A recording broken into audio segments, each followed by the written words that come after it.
At these moments of political exhaustion, we might actually exit a mode that seeks resolution to conflict and enter another temporality, which is one of inhabitation.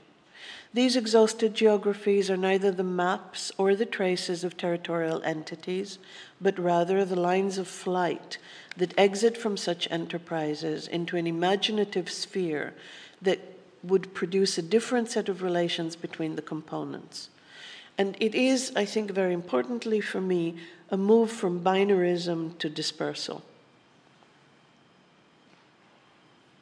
Thus, an exhausted geography is not a territorial entity, but rather a temporal one, a suspension of both the time and the terms framed by the state.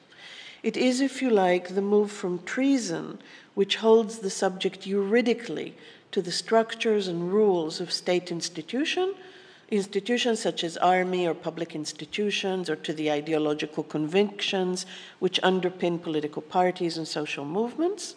So a move from that to the moment of betrayal, an act of betrayal, which has much to do with giving up something oneself, as it does with letting down the expectations of those around one.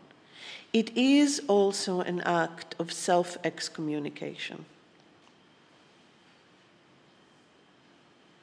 The temporal suspension I have in mind has much to do with Giorgio Agamben's Homo Sacer, which has occupied my thoughts for some time, with his conception of bare life, life which is stripped of every facet of human concern and protection, but has not yet entered the symbolic order of the sacrificed, of those whose death can sit comfortably within a juridical order.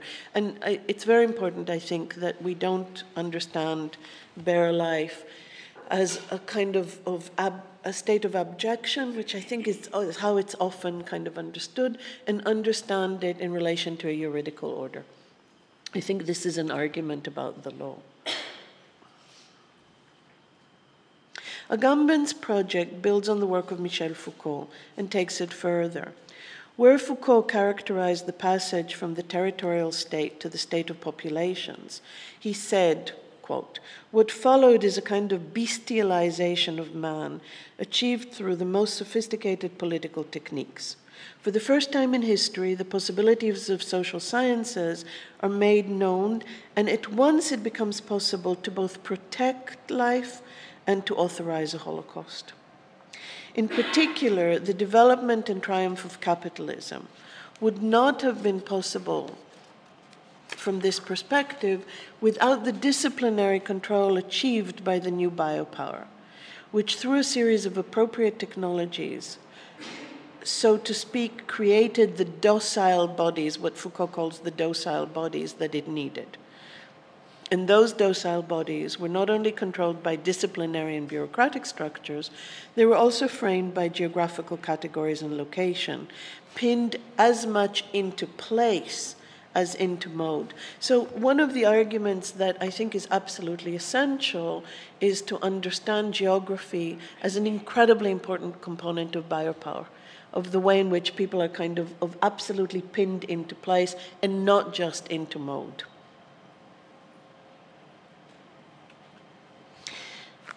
Harriet, how much time do I have? Okay. I think I can just about finish. The temporal suspension in bare life for Agamben is embodied in the figure of Homo Sacer, he who may be killed and yet not sacrificed. An obscure figure of archaic Roman law in which human life is included in the juridical order solely in the form of its exclusion, that is, of its capacity of being killed, the figure of Homo Sacer is used by Agamben to argue 2 points. The first is that together with the principle that the exception everywhere becomes the rule, the realm of bare life, which is originally situated at the margins of the political order, gradually begins to coincide with the political realm, and exclusions and inclusions outside and inside enter into a zone of irreducible indistinction. At once excluding bare life and capturing it within the political order, the state of exception actually constituted in its very separateness the hidden foundation in which the entire political system rested. So that's the first point. The second point that Agamben makes is another process is set in motion that in large measure corresponds to the birth of modern democracy, in which man as a living being presents himself as no longer an object, but as the subject of political power. These two processes, bitterly opposed, converge insofar as both concern the bare life of the citizen, the new biopolitical body of humanity.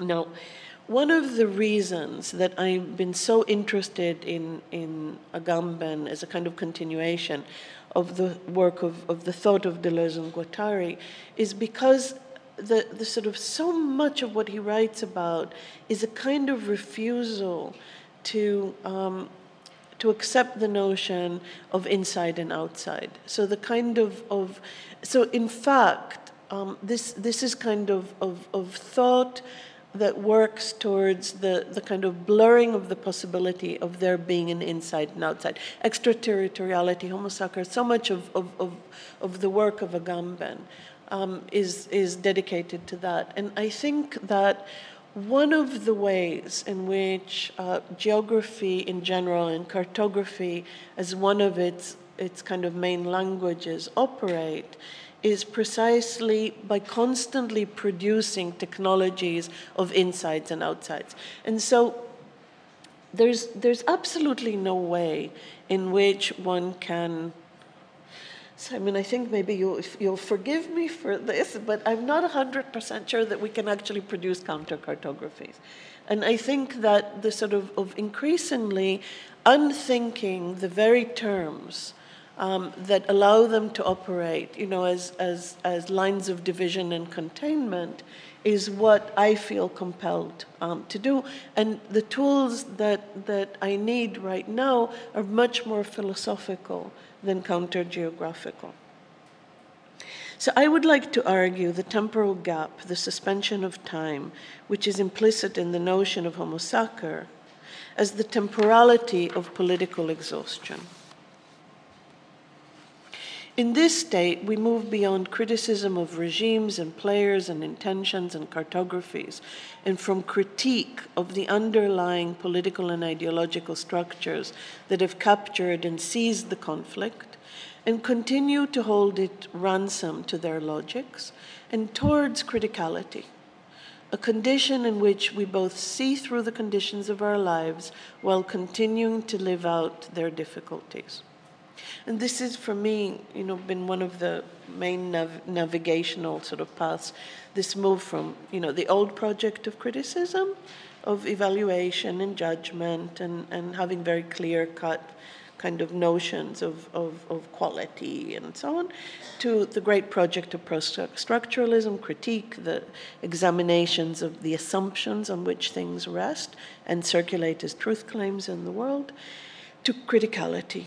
And criticality is a duality, this recognition that on the one hand we are armed with huge swaths of analytical knowledge. We can analyze, we can deconstruct, we can see through, we can implode, we can unveil, we can expose. We have all this ability through critique, but at the same time we live out the very conditions that we are applying critique to.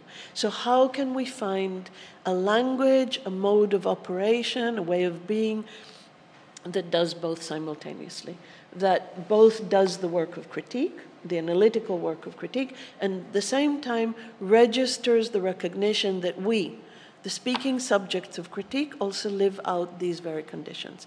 So a language that is analytical and experiential, sort of abstract and located at the same time.